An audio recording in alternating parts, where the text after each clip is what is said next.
Hey guys, this is Amy and Curtis from Real English Conversations, and we thought that we would take a minute and have a conversation about some of the New Year's Eve traditions that we typically do in North America. We're actually on our trip in Ecuador, and they have some different traditions that we're going to talk about a little bit later. But what are some of the traditions that we have in North America? Yeah, well, it kind of took us leaving our own country to see how different the traditions are. And people are constantly asking us, what do you do in Canada to celebrate New Year's? So this is why we thought it would be interesting to talk to you guys about it, because you probably don't live in Canada or North America, and you have the same questions. So I would say the typical theme of New Year's Eve is definitely to party. People love to party. Yeah. So whether you're having a private party where, a private party could be anywhere from, I don't know, last year we had a small private party of 6 people. Yeah, right in our house. Yeah.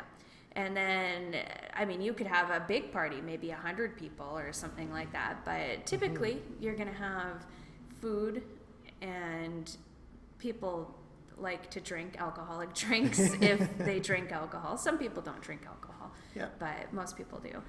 And how else do people celebrate New Year's?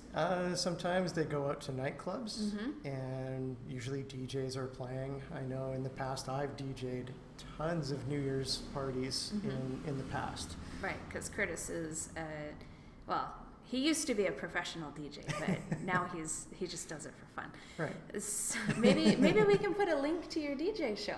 Yeah. Yeah. That would be cool. Okay, we'll do that. So of course, there's a big DJ. They're excited. They go out. They're dancing and drinking and partying. But at midnight, when it's changing from New Year's Eve to New Year's Day, what do we typically do? We typically have a countdown from. Well, we usually start at 10. At 10. Yeah.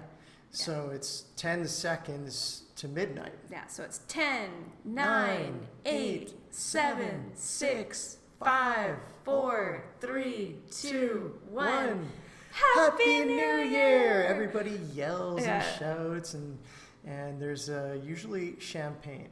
Oh, yeah. Before the countdown, in some cases, like a private party probably, you would have a champagne flute, and you'd fill it with champagne, and everybody would have their glass. And then, of course, right at midnight, everybody clinks their glass together and says Happy New Year. Yeah.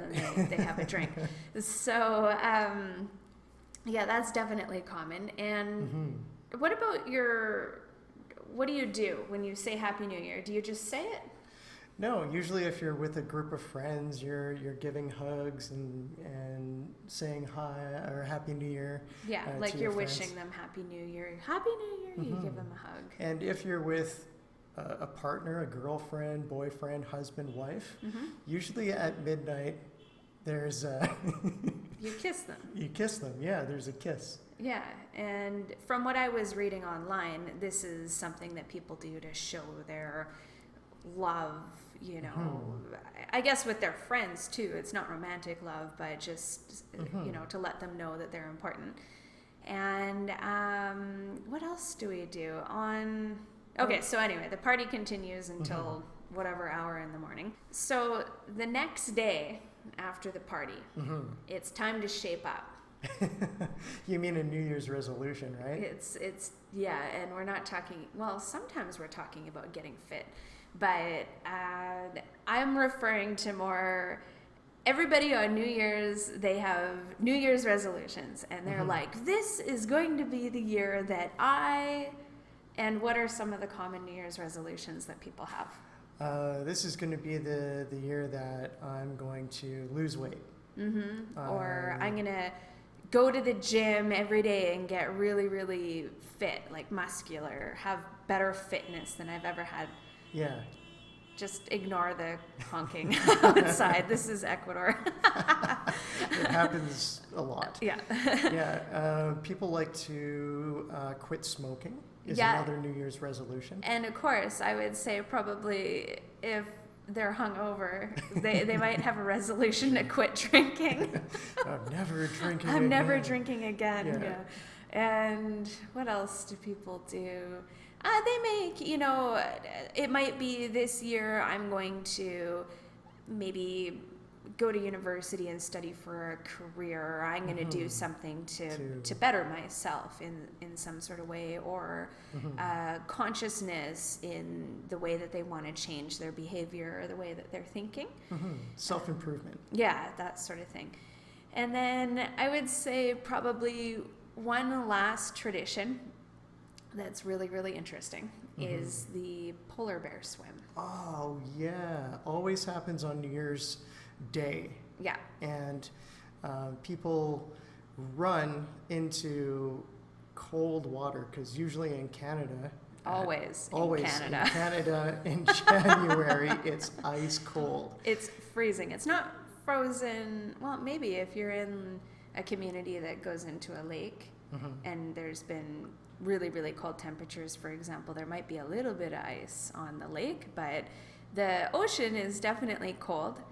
And yeah, people run in and run out. And why do they do this?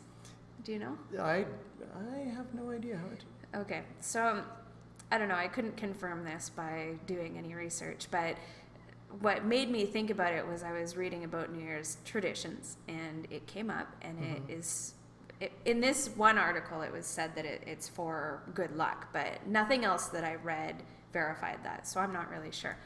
But a lot of times people do this for a fundraiser. Oh, okay. So a charity. Yeah, they have the polar bear dip or plunge. Some places call it a plunge. Yeah, so what you do is you basically tell people that you're going to do this polar bear dip or this plunge or the polar bear swim, and people donate maybe $20 to you for being crazy enough to go out and jump into freezing cold water for the sake of a charity.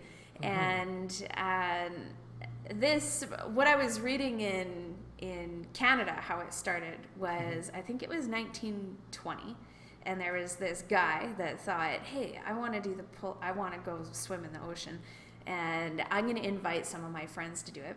And how he rewarded them, or I guess convinced them to do it, was he would give them free lunch from his restaurant afterwards. And this was a town near Vancouver, like a suburb of Vancouver. And now that tradition has carried on almost 100 years in that area. And they typically have 2,000 registered participants in this polar bear swim in this particular area. It's grown so much from 1920 to now. Yeah, it's become like a annual tradition, and everybody, some people do it just one time. I don't know if I'd ever do it.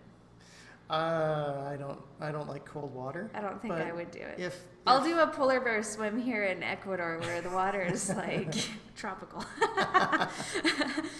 But yeah, some people do it just one time, and some people do it every single year. So and give to their charity or favorite cause of their choice. So let's talk just really quickly about some of the traditions here in Ecuador. I'll go get our little thing here while Curtis talks about it. Hang on. So there are plenty of different things that they do in Ecuador and South America. They eat 12 grapes, which is kind of their way of having a countdown, but it's for good luck as well. So they'll eat 12 grapes until midnight, right? The 12 grapes thing is very So we popular do a 10-second countdown for them. They do a 12-second countdown. It's one grape per month of the year to have good luck, and you have to eat one grape per second. And as you can imagine, within 12 seconds eating 12 grapes, you'd probably be like choking on grapes or something. You have a mouthful of grapes. Yeah, and another thing that's right after that happens, and Happy New Year, and they do the same thing. They have these little paper mache things like ours. Yeah, this is what we have. This is our paper mache cow. Yeah, this is our paper mache cow. Trying to get the whole thing in here. And she has firecrackers inside of her. And we have to light her on fire tonight at midnight. And this is basically to get rid of all of the bad luck that we had last year, so that moving forward we have better luck. Better luck. Yeah. Yeah, and she just might explode. I hope she's full of firecrackers.